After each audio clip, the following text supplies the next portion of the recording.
ওঠ এখান থেকে, ওঠ না। তোর বাড়ি? হ্যাঁ, তোর বাড়ি বটে। পুরো কি হচ্ছে? শান্ত হ। বারবার শুনো কথা। কি? আমি পুরো বস্তান, আমি পুরো বস্তান। তুই Got it. Okay. Play.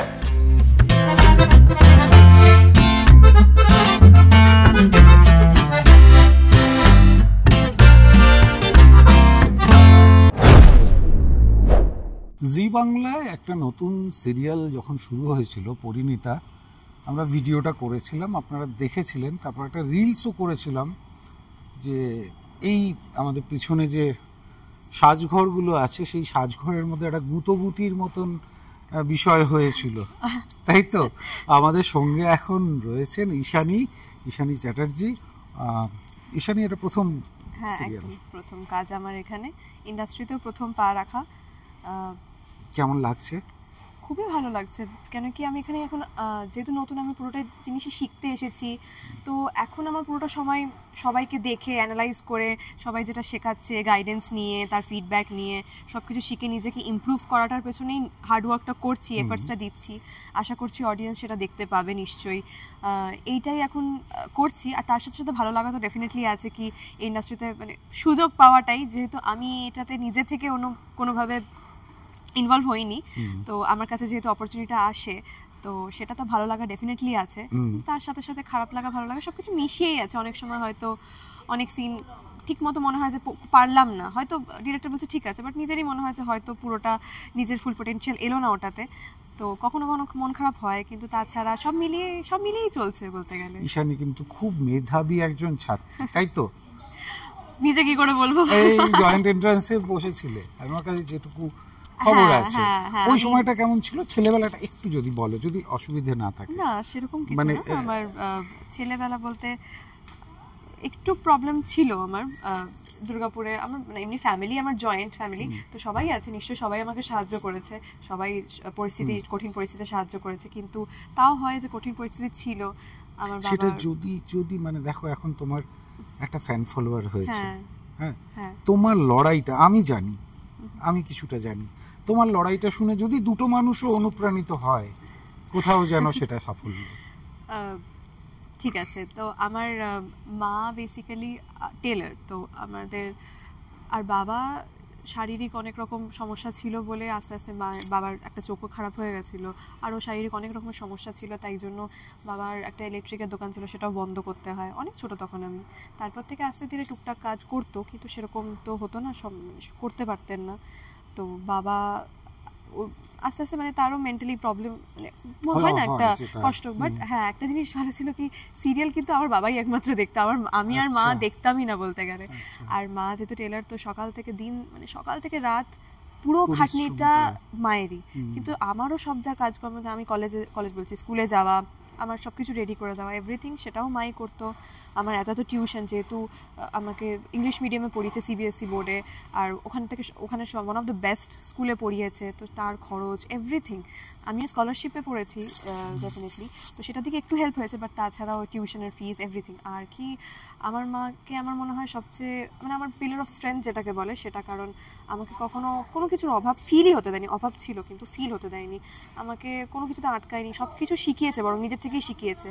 Even class 2-3-তে যখন পড়ি, তখন আমাকে অ্যাক্টিংও শেখানোর চেষ্টা করেছিল, এটাও আগ্রহ ছিল, সেটাও শিখিয়েছে। তারপরে কন্টিনিউ করি না, বিকজ তাদের মনে হয় যে পড়াশোনাতে যেহেতু ভালো, তো এটাই করুক, যেটা সবার পরিবারেই হয়ে থাকে যে পড়াশোনা করুক, সেটা নিয়ে এগোই। এভাবেই চলতে থাকে। তো আমাদের এমনি একটা, আমি সব জায়গায় বলি, এটা সবাই জানে হয়তো একটু, যে আমাদের দোকান ছিল, আমাদের আলাদা করে ঘর ছিল না, দোকান ছিল, তার পেছনেই একটা রুম, সেটাই আমাদের ঘর ছিল। তো সেখানে অ্যাডভেস্টাস ছিল, এই বর্ষাকাল হলে ভেঙে মানে জল পড়তো, ওরকম অবস্থাও দেখে এসেছি।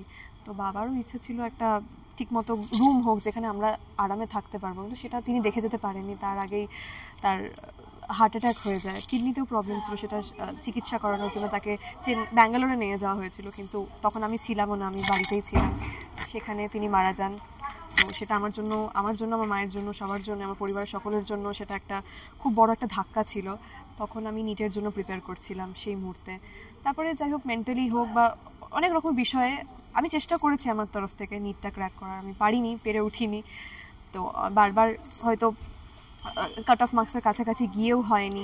তো আমার পরের দিকে মনে হয়েছিল কি হয়তো আমার এটা হয়েও হচ্ছে না, হয়তো ভগবান চায় না, সেরকম একটা একদম মানে you are destined for something exactly else মনে হয়েছে।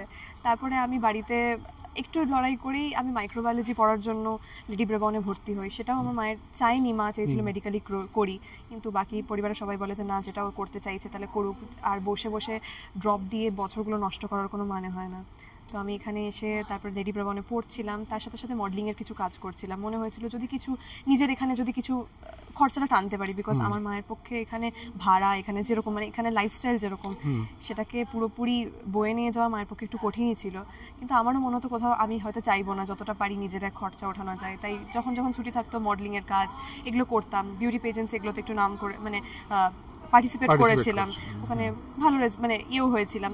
তো তারপরে টুকটাক কাজ আসতো, সেখান থেকেই আমি আস্তে আস্তে সোশ্যাল মিডিয়াতে আমার এগুলো ছবি পোস্ট করতাম। সেখান থেকেই একদিন চ্যানেলের কারোর পছন্দ হয়, তারা আমাকে বলে যে তোমাকে লিড রোলের জন্য একবার ভাবা হচ্ছে, তুমি কি এসে অডিশন দেবে?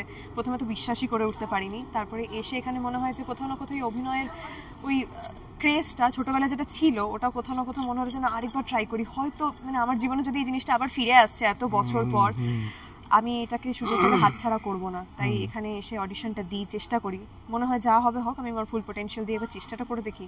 তো চেষ্টাটা করি, তো ফাইনালি ওরা বলে যে না তোমাকে আমি সিলেক্ট করছি, সব কিছু লুক সেট হয়ে যাওয়ার পর। তারপর থেকে অ্যাকচুয়াল জার্নিটা শুরু হয়। মা একটু চিন্তা করছিল কি পড়াশোনা, যেহেতু সবে সবে মাইক্রোবায়োলজি নিয়ে গ্র্যাজুয়েশনটা করছিলাম, তো চিন্তা করে যে করবো কি করবো না, কারণ এখানে ঢুকে গেলে সময় পাবো কি পারবো না। তার মনে হয়েছে পড়াশোনাটা কমপ্লিট করা দরকার, আমারও মনে হয়। তাই আমি চেষ্টা করছিলাম যে এই প্রজেক্টটা শেষ হয়ে যাওয়ার পর আমি যাতে পড়াশোনাটা কমপ্লিট করতে পারি, সেটা আমারও দরকার। আর তাছাড়া এমনি এই জগতে আসার পর মনে হলো যে অ্যাকচুয়াল খাটনিটা শুরু, তারপর নিজেকে পুরোপুরি গ্রুম করা, যা যা শেখা দরকার। ডিরেক্টরদের সাথে আমাদের ওয়ার্কশপ হয়েছে, 1 মাসের মতো প্রায় ওয়ার্কশপ হয়েছে। তো এখন যেটা আমি, সেটাকে আমার মনে হয় 1 মাস বা 2 মাসের মধ্যে পুরো একটা নতুন আমি তৈরি হয়েছি। আপাতত এটার প্রতি ভালোবাসা আরও বেড়েছে, সব কিছু শেখার আগ্রহটাও আরও বেড়েছে। এখন পুরো জগৎটাই যেন আমার এটা নিয়েই। আপনাদের সামনে যিনি দাঁড়িয়ে আছেন তিনি একজন হিরোইন, বাংলায় যেটাকে বলে নায়িকা। শুধুমাত্র টেলিভিশন বা আপনার মোবাইল স্ক্রিনের পর্দায় নয়, তার নিজের জীবনের যে সংগ্রাম সেটাকেও জয় করে হাসি মুখে এগিয়ে যাচ্ছেন ঈশানী। অনেক শুভেচ্ছা, অনেক শুভকামনা রইল। Thank you. তোমার এই প্রজেক্ট তো বটেই, আগামী দিনেও নিশ্চয়ই আরো সাফল্য আসুক। ধন্যবাদ। আর আমাদের সঙ্গে যে এই ব্যক্তিগত লড়াইয়ের গল্পগুলো ভাগ করে নিলে তার জন্য ওয়ান্ডার ওয়ার্ল্ড বাংলা আমার কাছে অশেষ কৃতজ্ঞ। Thank you so much.